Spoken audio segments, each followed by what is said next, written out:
Hello everyone, কি অবস্থা সবার? আশা করি ভালো আছো এবং সুস্থ আছো। আজকে আমি তোমাদের একটা খুবই কমন একটা সমস্যা নিয়ে কথা বলবো, যেটা হচ্ছে আমরা ম্যানেজমেন্ট পরীক্ষায় আল্লাহ দিলে একদম বাপের নাম বাদে সব লিখে দেই, বাট মার্কস হচ্ছে কিছুই পাই না।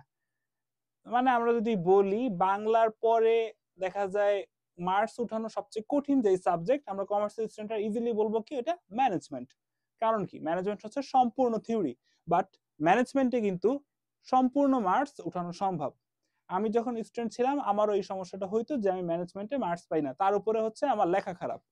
তো কি করা যায়, আমি স্যারদের সাথে আলোচনা করলাম এবং স্যাররা একটা কিছু সুন্দর সলিউশনস দিল, যেটার সাহায্যে আমি এখন মোটামুটি এইচএসসি তে আমি ভালো মার্কস পাইছি, এ প্লাস তো পেয়েছি এবং ভালো মার্কস পেয়েছি ম্যানেজমেন্টে। তো কিভাবে পেয়েছি এই জিনিসটাই আমি আজকে শেয়ার করব। তো চলো ক্লাস শুরু করি, ক্লাস না ভিডিও শুরু করি। ওকে, তো প্রথমে সৃজনশীলে তোমার এমসিকিউ তে এমসিকিউ, ওখানে মার্কস ওঠানোর সমস্যা হয় না, বাট সৃজনশীলে লিখতে গিয়ে আমাদের কিছু সমস্যা হয়। তো আমি আজকে জাস্ট একটা সৃজনশীল লেখার একটা সিম্পল গাইডলাইন শেয়ার করব। ওকে, তো প্রথমে কি, ক নম্বর। এখন যে জিনিসটা শুরুতে বলবো যে ভাই, খাতা তুমি বাসা থেকে নিয়ে যাইতেছো না, তুমি পরীক্ষার ফি দিছো, তুমি পৃষ্ঠা যদি তুমি এক বস্তাও নাও তোমাকে কোনো স্যার আটকাবে না, ঠিক আছে? তো এর জন্য পৃষ্ঠা বাঁচানোর জন্য কোনো কিছু করবা না। ধরো অনেকে করো কি, তোমরা এটা কালো কালার দিয়ে লিখি, এইখানে ক নম্বর দিয়ে লেখা শুরু করে দাও, ঠিক আছে, একদম শুরুর লাইন থেকে। কেন ভাই, পৃষ্ঠার অভাব আছে? আর হচ্ছে তুমি যখন এখানে কোনো অ্যান্সার লেখো তখন হচ্ছে এই জায়গাটায় অ্যান্সার মানে স্যারদের দেখা সোজা নাকি এই জায়গায় দেখা সোজা? অবশ্যই এই জায়গায়। তাহলে কি করবো ভাইয়া, শুরুতে হচ্ছে নেওয়ার পর এখানে তো লিখবা, ধরো উপরে দিয়ে লিখবা 1 নং প্রশ্ন উত্তর, এমন করে লিখবা। লেখার পর ক নম্বর এভাবে করে মাঝখানে দিবে, একদম মাঝখানে। তারপর 2 লাইনের মতো ফাঁকা রেখে অ্যান্সার লেখা শুরু করবা। এখন ক নম্বর কিভাবে লিখবা? ক নম্বর কি, জ্ঞানমূলক, অর্থাৎ এটা একটা এক কথায় প্রশ্ন যেটা তোমার জ্ঞান থেকে অ্যান্সার দেওয়া লাগবে।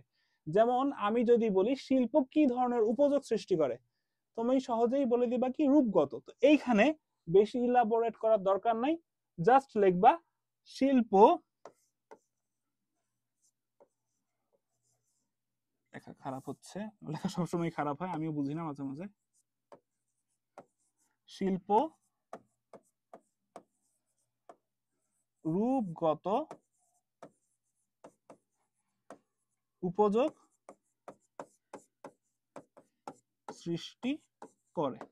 ওকে, কি হলো, আমার এক লাইনে অ্যান্সারটা শেষ হয়ে গেল, ঠিক আছে?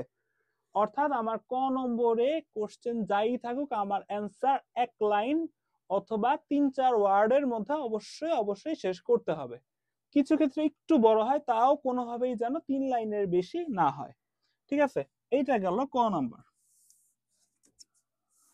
এরপরে খ নম্বর, অর্থাৎ অনুধাবনমূলক। এই ক্ষেত্রে তোমার কয় মার্কস, জ্ঞানমূলক ছিল 1 মার্কসের, বাট অনুধাবনমূলক 2 মার্কসের। তো এইটা লেখার একটা সিস্টেম আছে। তোমার ক নম্বর তো এখানে শুরু করছো, তোমার 1-2 লাইনের মধ্যে শেষ, ওই পেজেই খ নম্বর লেখা শুরু করবা এবং এই পেজটা রাখবা শুধু ক আর খ এর জন্য, এখানে গ শুরু করার দরকার নাই, ঠিক আছে? তো খ নম্বরেও তোমার প্রথমে মানে খ নম্বরের মধ্যে 2টা অংশ থাকবে। কি কি? প্রথমে থাকবে হচ্ছে জ্ঞানমূলকের অংশ, এরপর থাকবে অনুধাবনমূলকের অংশ। তো জ্ঞানমূলকের অংশে ধরো কি আসতে পারে কোশ্চেন, ধরো যাই আসলো, এখানে প্রথমে তুমি এক লাইনে অ্যান্সারটা দিয়ে দিবা, এমন ভাবেই দিবা যাতে তোমার এই এক লাইন পরে নিচে লেখাগুলা পড়ার দরকার না হয়। কারণ তোমরা জানো বাংলাদেশে এডুকেশন সিস্টেমের অবস্থা একদম জঘন্য লেভেলের জঘন্য, ঠিক আছে? বোর্ডে যখন খাতা দেখে, স্যাররা খাতা কয়টা পায়? হাজার হাজার খাতা পায়, যেটা তাদের দেখার জন্য এনাফ টাইম তো থাকেই না। তো এর জন্য তারা নিজেরা দেখে না, দেখায় নিজেদের ছেলে মেয়েদের দিয়ে দেখায়। তোমরা জানো অনেক কিছু, আমি ডিটেলস না বললাম। তো সব কথার মধ্যে কথা হচ্ছে এটাই যে স্যাররা তোমার খাতা ঠিক মতো দেখবে না। তো আমার খাতা এমন ভাবেই প্রেজেন্ট করা লাগবে যাতে স্যারদের ঠিক মতো দেখাই না লাগে, অল্প দেখেই তারা যাতে তুমি বাকিটা কি লেখছো আন্দাজ করতে পারে। সেই ক্ষেত্রে তোমার এই যে শুরুতে 1-2 লাইনের মধ্যে জ্ঞানমূলক অংশটা এমন ভাবেই দিবা যাতে এইটা পড়লে তোমার নিচের অংশটা আর পড়াই না লাগে, ঠিক আছে? ওকে, তো খ নম্বরের অ্যান্সারটা কিভাবে তুমি ডিটেইলসে বলে দেই। প্রথমে জ্ঞানমূলক অংশ দিবা, ওইভাবে ওরকমই 1-2 লাইন, এরপর এটাকে সামান্য ইলাবোরেট করবা, যেই কথাটা লেখা থাকবে এটার অ্যান্সার অনুধাবনমূলকে সাধারণত ডিরেক্ট অ্যান্সার বইয়ে থাকে না। সেই ক্ষেত্রে এইটা দেওয়ার পর তুমি বই পড়ে কি বুঝছো, কি অনুধাবন করছো, সেইটা এখানে হালকা ইলাবোরেট করবা। কয় লাইনে? 4-5 লাইন এরকম, ঠিক আছে? করে এই পেজ শেষ হয়ে যাবে। ধরো এই পর্যন্ত এসে শেষ, দাঁড়িয়ে দিলা।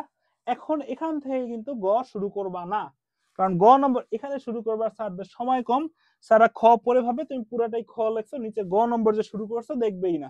সেই ক্ষেত্রে কি হলো, তুমি গ নম্বর লিখলা এবং মার্কস পাইলা গ এর জন্য। তিনে কত পাইলা? 0, ঠিক আছে? ওকে, এরপর ফ্রেশ পেজে শুরু করবা গ নম্বর। গ নম্বর কয় মার্কসের? 3 মার্কসের। সেই ক্ষেত্রে তোমার 3টা অংশ দেওয়া লাগবে। কি কি? প্রথমে জ্ঞানমূলক, এরপর অনুধাবনমূলক, এরপর কি? প্রয়োগমূলক। তো জ্ঞানমূলক সব সময়ের মতনই কয় লাইন? 1-2 লাইন, শেষ। এরপর কি? খ নম্বর, সরি, অনুধাবনমূলকের জন্য ওইটাই, যে উদ্দীপকের সাথে তুমি ধরো কিছু একটা বলো, উদ্দীপকের অমুক কাজটি কেন ব্যবসায় নয়, এই একটা কোশ্চেন আসলো।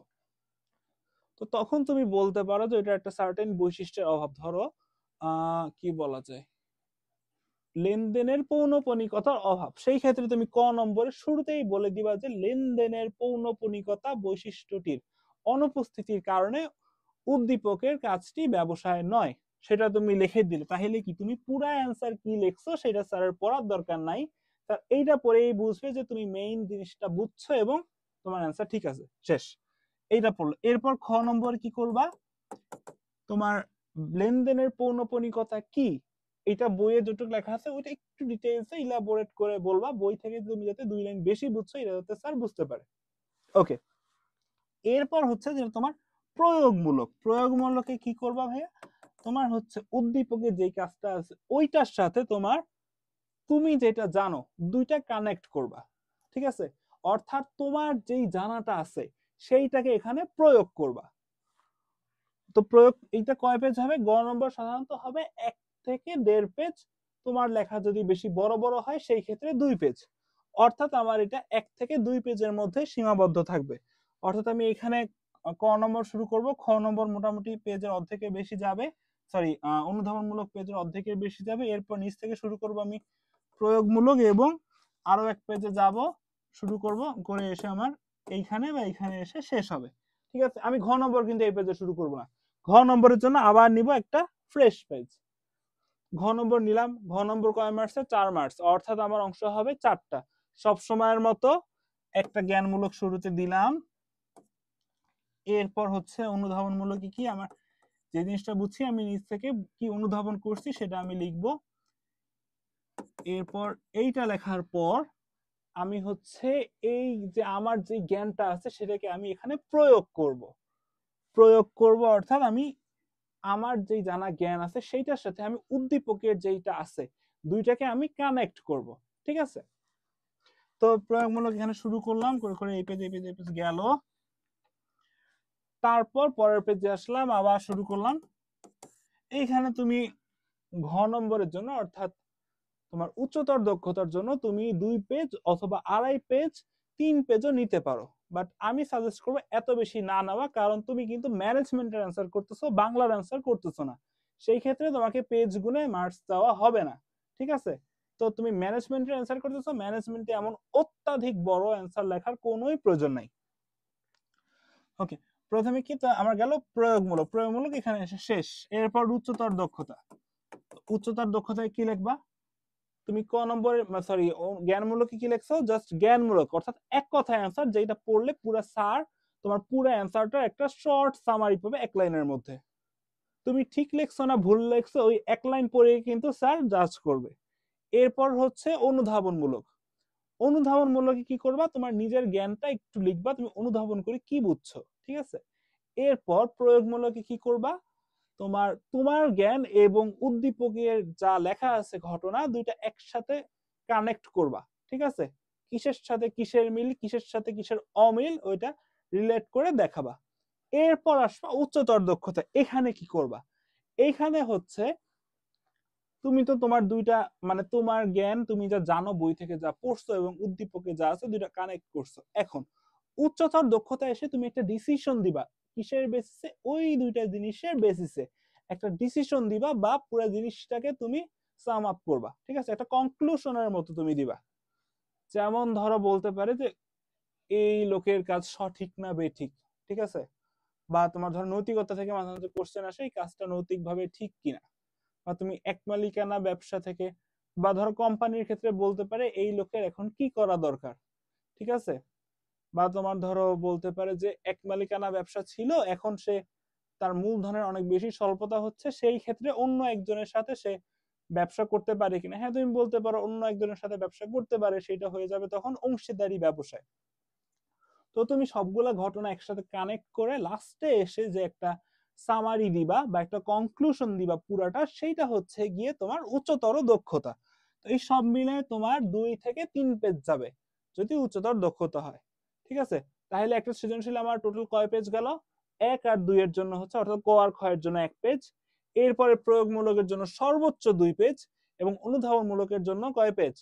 সর্বোচ্চ 3 পেজ। অর্থাৎ 5 থেকে 6 পেজে আমার সৃজনশীলটা লেখা হয়ে গেল। এবং আমি এতটুকু ইনশিওর করে বলতে পারি যে তুমি যদি এইভাবে লেখো, তুমি 10-এ 10 না পাও, 9-এর কম পাবা না ইনশাআল্লাহ, ঠিক আছে? তো আশা করি তোমরা এটা ফলো করবা, এবং যেভাবে ম্যানেজমেন্টের সিকিউর অ্যান্সার করা দরকার ঠিক সেভাবেই করতে পারবা। তো সবাইকে ভিডিওটা দেখার জন্য অসংখ্য ধন্যবাদ।